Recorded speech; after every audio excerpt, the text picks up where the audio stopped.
네, 어제 아스트라제네카의 코로나19 백신에 이어서 오늘부터는 화이자 백신 접종도 시작이 됐습니다.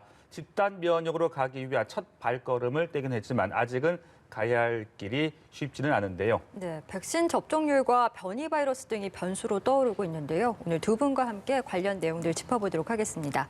신상엽 한국의학연구소 학술위원장, 최진봉 성공회대 교수 모셨습니다. 어서 오시죠. 안녕하세요. 네, 안녕하세요.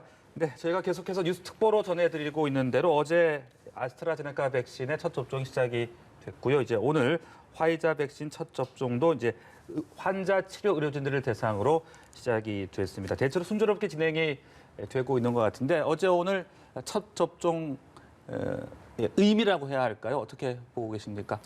이제 코로나19가 지금까지 이제 뭐 예방약, 치료제, 백신 아무것도 없었기 때문에 사실 효율적으로 이 코로나 이전으로 돌아갈 수 있는 그런 방법들이 아직까지는 없었는데 네. 이제 어찌 보면 이제 백신 접종을 통해서 코로나 이전의 일상으로 돌아갈 수 있는 그런 첫걸음을 이제 뜬 걸로 이제 생각이 되고요. 네네. 또 이 과정에서 또 큰 무리 없이 이제 시작이 된 것 같아서 좀 다행으로 생각을 하고 있습니다. 네, 교수님도 어제부터 네. 어떻게 보고 계십니까? 그러니까 지금 말씀하셨지만 기본적으로 기다리던 백신은 이제 맞았잖아요. 네네. 그리고 이제 우리가 방어할 수 있는 하나의 수단을 가지게 된 거니까 아주 의미가 있는 그런 날이라는 생각이 들고 또 진행되는 과정을 보면 아주 순조롭게 지금 말씀하신 것처럼 특별히 특이사항 없이 뭐 자그마한 어떤 이상 증상들이 있었지만 그건 일반적으로 우리가 그 독감 예방 주사를 맞아도 그 정도 증상이 나타나거든요. 그래서 큰 증상과 부작용 없이 진행되고 있다는 네. 점도 긍정적으로 평가할 것 같고 어제 같은 경우는 사실 5천여 명 정도 맞을 거다 이렇게 생각했는데 10,000명 이상이 맞았어요. 예. 그러면 네. 그렇게 온다고 하면 속도도 좀 더 빨라질 수 아. 있겠다 이런 생각도 들어서 이제 우리가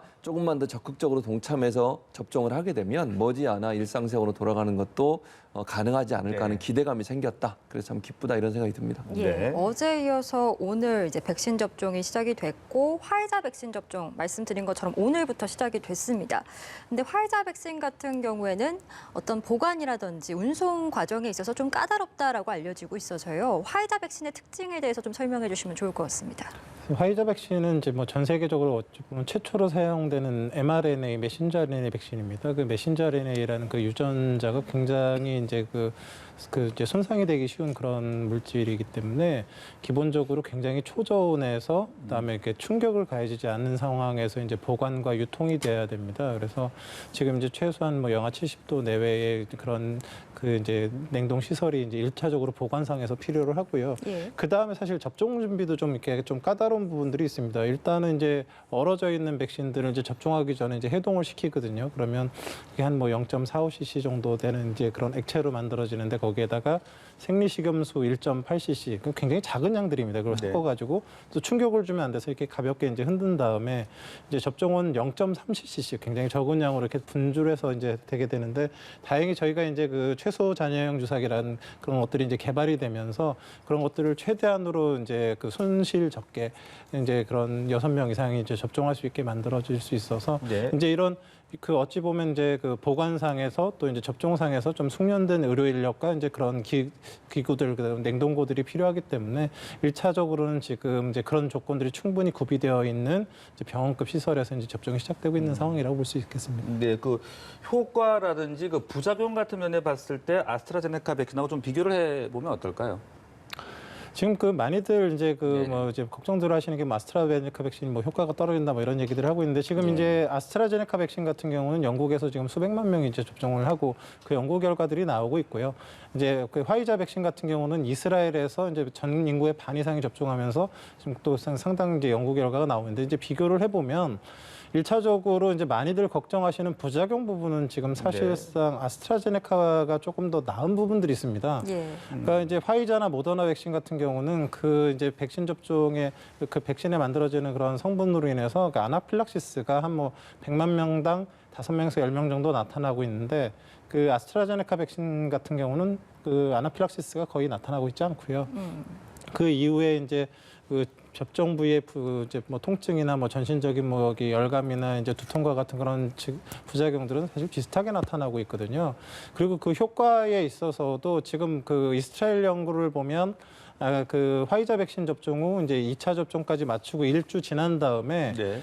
그 예방 접종 효과가 지금 리얼월드 실제 접종한 사람들한테서 94, 95% 그리고 입원을 막아주는 효과가 87% 정도로 화이자 접종 굉장히 좋게 나타나고 있고요. 아스트라제네카 백신 같은 경우는 사실 그 연구 과정에서 고령층이 적게 포함이 되면서 혹시 효과가 좀 떨어지지 않나 걱정을 했는데 지금 이제 영국에서 이제 그 114만 명을 대상으로 거의 그 중에서 3분의 2가 65세 이상 어르신들인데 지금 1차 접종만 했음에도 불구하고 접종 이후에 입원 감소율이 지금 94%가 나타나고 있습니다. 아스트라제네카가. 화이자랑 비교했을 때 화이자가 85% 도리어 더 높게 나타나고 있거든요. 그래서, 그래서 전반적인 효과 안전성은 뭐 어느 백신이 더 좋다 안 좋다 이렇게 우열을 가리기가 어렵고요. 네네. 맞을 수 있는 백신을 최대한 빨리 접종하시고 그렇게 진행하는 게 지금으로서는 더 중요하다고 볼 수 있을 것 같습니다. 네, 그 접종 간격 말입니다. 두 백신 다 이제 두 차례 접종을 해야 되잖아요. 그 접종 간격도 좀 설명해 주시죠. 지금 이제 화이자 백신 같은 경우는 디자인된 게 이제 3주 간격으로 이제 2번 백신 접종이 진행되게 되고요. 모더나는 한 4주. 그다음에 아직은 접종 안 됐지만 그리고 이제 아스트라제네카 같은 경우는 지금 8에서 12주 정도의 이제 접종 간격을 두고 했을 때 가장 이제 효과가 좋은 것으로 이제 알려져 있습니다. 네. 네. 자, 이제 우리가 또 좀 생각을 해봐야 될 것이 이제 그 백신의 공급이 차질 없이 잘 진행이 될 것이냐, 또 접종 시기 이런 부분 아니겠습니까? 일단은 지금 제품별로 이제 분기별로 대략적인 일정이 잡혀져 있는데 글쎄요, 공급 과정에서 어떤 혹시나 좀 우려가 되는 부분은 없는지 어떤 것들을 우리가 좀 잘 챙겨야 되겠습니까? 일단 지금 공급 부분은 아스트라제네카 같은 경우는 우리나라에 생산을 하고 있거든요. 물론 네. 이제 위탁 생산이긴 하지만 우리나라 지역에 생산이 되고 있기 때문에 제가 볼 때 공급에 크게 문제가 될 가능성은 없다고 보여지고요. 화이자나 모더나나 이런 이제 제품들 같은 경우에 공급에 약간의 차질이 생길 수는 있지만 현재까지 계획된 수량이 우리나라에 들어오는 데는 전혀 문제가 없는 상황입니다. 그러니까 외국 같은 경우에 미국이나 유럽 같은 경우에 한때 이제 공급이 좀 딸린 경우가 있었는데 최근에 이제 주사기 같은 경우도 우리가 좀 더 많은 사람이 놓을 수 있는 접종을 받을 수 있는 주사기가 개발되고 이러면서 크게 문제가 될 가능성은 아니라고 보여지고요. 그러나 뭐 앞으로 어떤 상황이 펼쳐질지 우리가 예상할 수 없기 때문에 지금 상황으로 봐서는 크게 공급에는 차질이 없을 가능성이 있다. 도리어 우리가 생각하는 것보다 더 빨리 들어올 가능성도 저는 있다고 보여지기 때문에 아직까지 뭐 불안해하거나 아니면 그것 때문에 문제가 발생할 거라고 예측하기는 어려운 상황이라는 생각이 듭니다. 예, 두 분 다 그 특수 주사기와 관련된 얘기를 해주셔서 좀 질문을 드리면 질병청에서 이제 백신 한 병당 접종 인원을 현장에서 한두 명까지 늘릴 수 있다 이렇게 지금 허용을 했거든요. 이게 전 세계에서 처음이라고 하는데 이렇게 되면 이제 접종 인원이 크게 확대가 될 가능성에 대해서 많이 기대를 하고 계시거든요. 실제로 좀 어떻게 보고 계신지요? 지금 그 주사기가 이제 굉장히 중요한 것 중에 하나가 이제 백신은 결국 접종하고 남은 게 있으면 폐기를 할 수밖에 없는데 그런 이제 정밀하게 그 폐기량을 최소화할 수 있는 그런 주사기가 있기 때문에 다른 나라에서는 버릴 수 있는 그런 폐기가 될 양들도 활용을 해서 사용을 할 수 있다라는 부분들이죠. 그래서 아스트라제네카 백신은 한 병당 10명에서 접종을 할 수 있는데 그런 이제 백신을 갖다가 이렇게 폐기되는 부분들을 줄이게 되면 12명 정도까지도 늘릴 수 있을 가능성에 대해서 지금 확인을 하고 있는 거고 지금 화이자 백신 같은 경우는 한 병당 이렇게 6명이 접종을 할 수 있는데 그 7명까지도 늘릴 수 있는 그런 이론상의 이제 그런 근거들이 있기 때문에 이제 물론 굉장히 숙련돼야 됩니다. 워낙에 미미한 양들을 다루기 때문에 숙련된 이론과 그런 주사기의 이제 조합이 이루어진다 그러면 적어도 다른 나라보다 폐기되는 양이 적게 효율적으로 백신을 관리하고 접종할 수 있겠다라는 걸 가능할 것 같습니다. 네, 이게 전 세계적으로 처음이라고 하니까 의미를 찾을 수 있을 것 같은데. 그렇죠. 사실은 주사기 개발도 우리나라에 처음 개발한 거고요. 이제 주사기 플러스에서 이 숙련된 간호사나 의사 선생님들의 숙련도가 결국은 이걸 결정한다고 볼 수 있을 것 같아요. 아직까지 공식적으로는 하지 않고 있고요. 다만 이제 현장에서 가능한 그러니까 0.3cc 같은 경우 예를 들면 화이자 같은 0.3cc를 주입을 하게 되는데 그 남은 부분까지도 다 사용하면 현재 6명까지 맞을 수 있는 7명까지도 늘릴 수 있다. 이렇게 지금 현장에 있는 의사분이 그렇게 지금 인터뷰한 내용이 아니겠습니까? 그렇다면 이걸 조금 더 구체화시켜서 숙련된 우리 간호사 선생님들이나 의사 선생님들의 능력 그리고 주사기의 성능 이 두 가지를 가지고서 더 늘려줄 가능성이 있다고 저는 봅니다. 그래서 이 부분은 앞으로 이제 식약처나 아니면 방역 당국에서 좀 더 면밀하게 살펴서 어떤 방식으로 하면 이 정도 될 수 있을지에 대해서 매뉴얼 같은 걸 만들고 그걸 이제 전국에서 주사를 놓고 계시는 의사 선생님들, 간호사 선생님들한테 제공할 가능성이 있다고 생각이 들고요. 지금 이 정도까지 얘기가 나온다고 하면 뭐 가능성이 저는 높다고 봐요. 현장에서 이게 실행하는 과정에 있어서 해봤더니 한 명이 더 맞을 수 있는 양까지도 우리가 찾아낼 수 있겠구나. 이건 참 기쁜 소식이고 사실은 이런 기술이 개발된다고 하면 전 세계적으로 우리나라가 새로운 K 방역의 또 다른 성과를 낼 수 있는 기회가 될 거라고 생각이 됩니다. 네. 그리고 앞서도 이제 말씀하셨듯이 아직까지는 이제 접종상의 어떤 큰 부작용이나 그런 것들은 지금 보고가 되지 않고 있는 상황인데 접종을 하기 전에 유의해야 될 점, 또 접종을 맞고 나서 어떤 부작용이나 어떤 이상 증세를 좀 잘 챙겨봐야 되는지 접종 이후에 챙겨야 할 것들 좀 짚어주시죠. 뭐 접종 이전에는 사실 이제 정해진 날짜, 정해진 시간에 잘 방문하시는 게 제일 중요할 것 네. 같고요. 이제 그 전날 뭐 이렇게 음주를 하신다거나 이렇게 몸 상태가 이제 나쁘지 않게 이제 관리를 하시는 그런 부분들이 제일 중요하고요. 접종 이후에 나타나는 부작용은 사실 뭐 독감 백신과 크게 차이가 나지는 않습니다. 네. 근데 뭐 이 백신이라는 게 이 근육에 접종을 하게 되면은 당연히 이제 접종 부위에 통증이나 이런 것들은 생길 수가 있고요. 그리고 이제 그 접종 부위에서 이제 염증 반응이 일어나서 사이토카인 같은 것들이 그 근처 혈관을 타고 전신을 돌아다니게 되면 두통이나 발열, 뭐 근육통 같은 게 생길 수 있습니다. 근데 네. 이게 무슨 감염 질환에 걸린 게 아니라 백신에 의한 일시적인 그런 염증 반응이기 때문에 길게 가지 않거든요. 그래서 네네. 그런 현상들에 대해서는 걱정하실 것이 없고요. 이제 예. 가장 걱정이 이제 하셔야 되는 게 화이자나 모더나 백신 같은 경우는 이제 아나필락시스의 아, 예, 가능성들이 제기가 되고 있는데 대부분 접종 이후 15분 내에 발생을 하고 있습니다. 그래서 네. 접종 이후에는 반드시 이제 그 의료기관에서 최소 15분 이상 머무시면서 몸 상태를 이제 확인하시는 게 이제 가장 중요한 그런 상황이라고 볼 수 있습니다. 네, 자 이렇게 설명이 되고 있음에도 불구하고 좀 막연하게 좀 걱정을 하신다라든지 좀 우려를 하시면서 좀 꺼리는 그런 분들도 계시긴 한 것 같아요. 네. 그게 또 이제 신뢰의 문제가 될 것 같은데 그렇죠. 그런 부분들은 어떻게 저희가 생각을 해야 되겠습니까? 그러니까 저는 이렇게 생각해요. 현재 우리나라가 어제부터 이제 접종을 했고 네. 오늘도 접종을 하고 있는데 특이한 증상, 즉 아주 그 중요한 어떤 부작용은 없었어요. 심각한 부작용은 없었다는 거 먼저 말씀을 드리고 이게 우리나라만 맞는 게 아니잖아요. 이미 12월 달부터 전 세계에 있는 사람들이 백신을 맞고 있어요. 그런데 현재까지 보고된 내용 보면 아주 미미한 숫자의 뭐 중대한 어떤 부작용이 있었지만 대부분은 부작용이 없는 상태에서 끝났다는 얘기죠. 즉 부작용이란 말은 가벼운 어떤 증상의 부작용이 있었지만 생명에 지장을 줄 만큼의 중대한 부작용 상황이 보고된 게 없습니다. 현재 상황으로는. 그렇다고 하면 안심하셔도 된다고 저는 말씀드리고 싶어요. 네. 우리가 지금 맞는 게 다른 나라보다 2개월 늦게 맞는 거잖아요. 근데 이미 2개월 동안 다른 나라에서 수천 명, 수백만 명이 다 맞았단 말이죠. 예. 그 사람들이 맞았는데 이런 부작용이 없다고 하면 안전하다고 증명됐다고 볼 수 있을 것 같습니다. 그래서 제가 중요하게 생각하는 건 뭐냐면 우리 국민들이 적극적으로 본인의 순서가 됐을 때 백신을 맞아주셔야 돼요. 그래야 우리가 지금 목표로 하고 있는 집단 면역이 11월에 형성될 수 있고 그래야 우리 모두가 일상생활로 돌아갈 수 있는 계기가 되는 거거든요. 본인이 불안해서 안 맞으시게 되면 이게 전체적으로 집단 면역이 형성되는데 방해가 되는 것이고 그것이 우리가 일상으로 돌아가는 시간을 점점 늦추게 되는 일이라는 걸 꼭 생각하시고 안전성은 이미 백신을 맞은 사람들이 많이 있고 그 사람들 중에서 중대한 부작용이 발생하지 않고 있기 때문에 안전성은 입증됐다고 볼 수 있기 때문에 의료진들과 전문가의 말을 신뢰하시고 예. 백신 접종에 적극적으로 나서주시기를 부탁드리고 싶습니다. 네. 예, 일단 우리 정부의 목표는 오는 9월까지 인구 70%에게 접종을 하고 11월에 집단 면역 형성을 이루겠다라는 목표인데 지금 현재 추세라면 이것이 가능할지도 좀 여쭤보고 싶고요. 이것이 가능하기 위해서는 일단은 지금은 이 백신을 선택권을 부여하고 있잖아요. 좀 강제성을 도입해야 된다는 목소리도 있는 것 같아서요. 이 부분에 대해서는 좀 어떻게 생각하시는지도 더불어 질문 드리겠습니다. 뭐 일단 지금 그 정부에서 확보하고 있는 백신 물량 자체는 뭐 지금 충분한 상태고요. 이제 네. 말 그대로 이제 들어와서 수급이 된다라고 한다는 전제하에서 전 국민 70% 정도가 접종을 한다 그러면 뭐 어느 정도의 이제 집단 면역을 기대할 수 있습니다. 근데 많으면 많을수록 좋거든요. 지금 예. 상황에서는.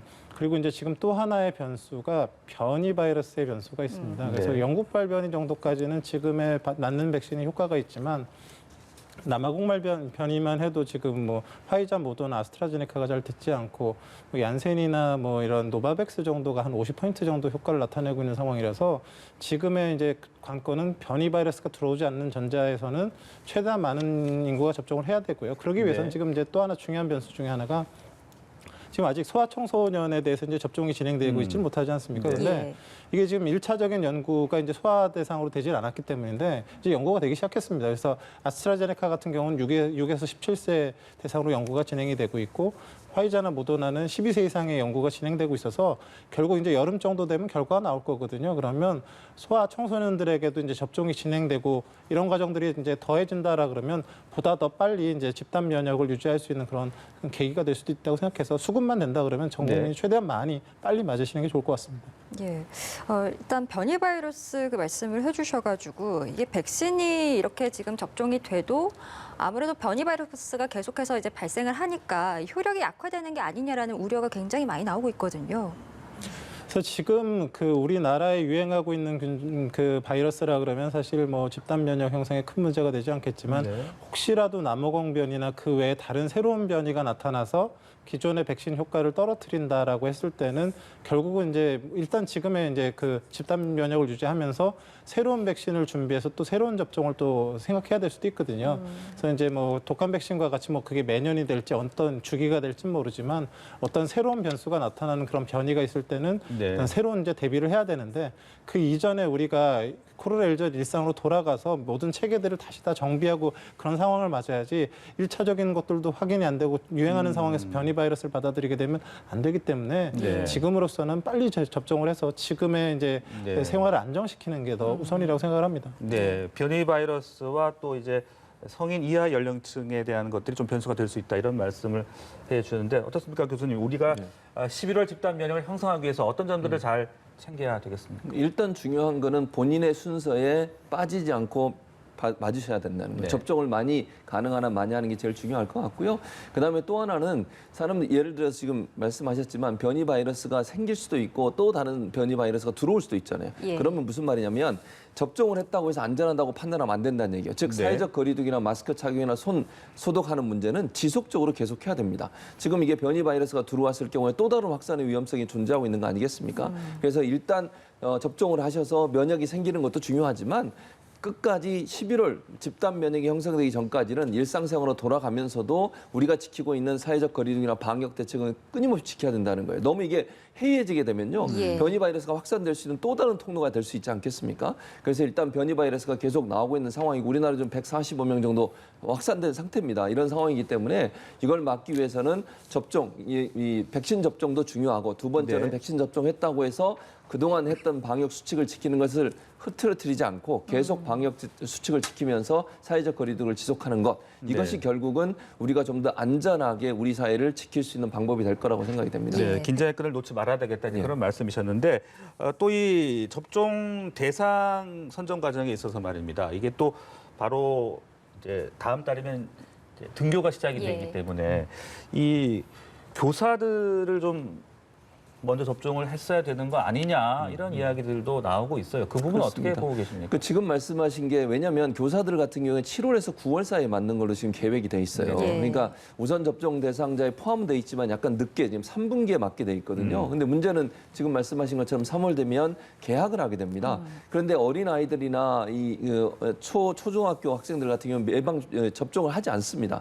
그랬을 경우에 이 학생들과 만나는 선생님들이 전파를 할 수 있는 위험성을 어떻게 하느냐 문제가 논란이 되고 있고요. 예. 사실은 이제 다른 나라, 특히 미국이나 유럽 같은 경우는 선생님들도 우선 접종 대상자입니다. 왜냐하면 선생님들 같은 경우에 학생들을 직접 만나기 때문에 접종을 하고 있는 상황이거든요.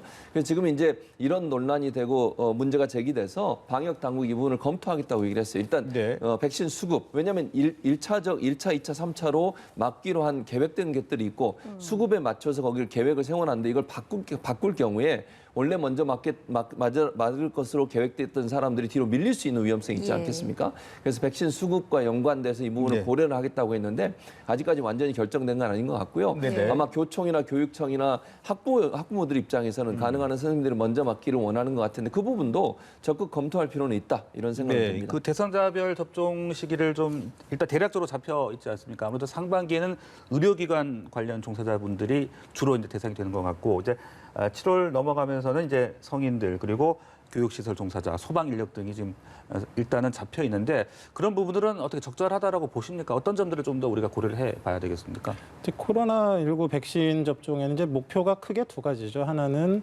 이제 고령층, 그러니까 이제 그 이제 기저질환이나 고령층 중심으로 이제 중증 환자들이랑 사망자분들이 계속 나오고 있기 네네. 때문에 그런 분들과 그런 분들을 치료하는 의료진들을 일차적으로 접종을 해서 사망률을 낮추는 게 1차 목표고요. 예. 또 하나는 젊은 사람들한테 접종하는 거는 이런 사람들이 결국은 전파의 주된 매개는 20에서 50대 성인들이거든요. 이런 분들한테 접종을 해서 그 유행을 감소시켜서 재생산 지수를 떨어뜨려서 고위험군들한테 전파가 되지 않도록 만드는 이 두 가지 목표가 있는데 일차적으로는 사람 목숨이 가장 중요하기 때문에 이제 고위험군부터 접종할 수밖에 없는 거고요. 네. 그거 이제 순서에 맞게 이제 진행이 된다라고 이제 보시면 될 것 같습니다. 예, 알겠습니다. 일단 어제 정부에서요, 그 거리두기 조정 방안에 대한 발표도 있었습니다. 정부가 거리두기 단계를 일단 현행 단계로 유지를 하고 5인 이상의 사적 모임도 금지하는 걸 2주 더 연장을 했는데요. 백신 도입이 이제 시작된 만큼 지금의 안정세를 조금 더 유지해야 된다라는 판단에서 이런 조치가 내려졌을까요? 그렇죠. 어떻게 일단 판단하시는지. 아까 우리가 얘기 나눴습니다만 백신이 맞고 나서도요 2번 맞아야 되잖아요. 예. 그 간격이 8주, 12주까지 가는 경우도 있어요. 그럼 결국 백신 맞고 효과가 나타나기 전까지는 몇 달이 더 소요가 돼야 되는 거거든요. 보통 5월에서 6월 돼야 2월에 맞으신 분의 효과가 어느 정도 나온다고 볼 수 있어요. 근데 그 사이에 또다시 만약에 확산이 되거나 아니면 감염이 됐을 경우에는 백신이 맞은 게 효과가 떨어질 수도 있는 거 아니겠습니까? 또 하나 문제가 되는 게 뭐냐면 아직까지도 지금 우리 주변에서 집단 감염이 이루어지고 있는 상황이에요. 오늘도 지금 집단 감염이 나왔지 않습니까? 예. 400명대 플러스 마이너스 왔다 갔다 하면서 지금 그 수준을 유지하고 있는 상황이기 때문에 안전하다고 볼 수 있는 상황이 아니라는 거죠. 이제 시작은 했지만 백신이 모든 사람한테 맞기까지는 9월이라는 시간까지 있어야 된다는 거죠. 그 사이에 확산세를 꺾지 못하면 이게 더 확산될 수 있는 위험성은 계속 상존하고 있다는 겁니다. 아까 말씀드린 것처럼 문제가 되는 것은 백신을 맞고 나서 또 해이해지거나 느슨해지는 그런 위험성도 함께 존재하고 있기 때문에 그 부분을 경계하기 위해서라도 네. 사회적 거리두기를 좀 더 강화할 필요가 있다. 그래서 지금의 사회적 거리두기를 계속 유지하면서 예. 확산세를 막고 백신을 맞아서 어떤 그 감염을 차단할 수 있는 경로를 만드는 것은 네. 이 전체적으로 우리 사회가 확산세를 막을 수 있는 중요한 기준이 된다. 그래서 제가 아까도 말씀드렸는데 두 가지가 함께 가야 돼요. 예. 백신 접종 플러스해서 현재 사회적 거리두기가 안전하게 우리 모두가 집단 면역이 형성되기 전까지는 계속 네. 유지돼야 된다. 그렇지 않으면 확산세가 언제라도 다시 커질 수 있다는 위험성이 있기 때문에 네. 2주간 더 이걸 더 연장한 게 아닌가 그렇게 볼 수 있을 것 네, 같습니다. 지금 확진자 수가 한 400명 선을 보이고 있습니다. 위원장님께서 보시기에는 지금 확진자 확산세 추이 어떻게 좀 분석을 하시는지 그리고 거리두기 단계 유지에 대해서 어떤 생각 갖고 계십니까? 지금 그 확진자 수 자체는 사실은 이제 후향적인 지표고요. 네. 결국은 이제 앞으로 어떻게 될지 예측하는 거에 이제 어찌 보면 전향적인 지표로 가장 중요한 게 이제 이동량 변화입니다. 그래서 그 사회적 거리두기 이제 그 2.5단계 그 3차 대유행이 오면서 그 2.5단계를 유지하면서 처음 1월 초까지는 이동량이 감소를 하다가 1월 초 이후로 이제 이동량이 계속 수도권 이동량이 증가를 하고 있었거든요. 그러면서 재생산 지수라는 그런 그 유행의 그런 정도를 나타내는 게 0.78에서 지금 1점대까지 올라와 있는 상황에서 떨어지질 않고 있습니다. 그리고 이제 설날 전후로 해서 수도권 이동량이 살짝 감소한 반면에 이제 비수도권 이동량이 이제 증가를 하는 양상을 보여서 그러니까 수도권 유행이 잘못하면 이제 비수도권에서 이제 또 진행될 가능성까지 모두 다 이제 고려를 해서 지금 유행이 정체 시기에 있는데 이를 네. 넘어가고 있는 재생산수가 이를 넘어가기 때문에 유행은 아직 완화되지 않았다고 보고 있거든요. 그래서 네. 지금의 단계를 더 이제 뭐 낮출 수는 없는 상황이고요. 이제 제가 보기에는 이제 3단계로 이제 새롭게 만들어지는 체제에 맞춰서 네네. 새로 재편된 그런 사회적 거리두기가 이제 다음번엔 좀 적용되지 않을까 생각을 하고 있습니다. 예, 네. 알겠습니다. 오늘 코로나19 소식 두 분과 함께했습니다. 신상엽 한국의학연구소 학술위원장 그리고 최진봉 성공회대 교수 수고해 주셨습니다. 고맙습니다. 고맙습니다. 고맙습니다.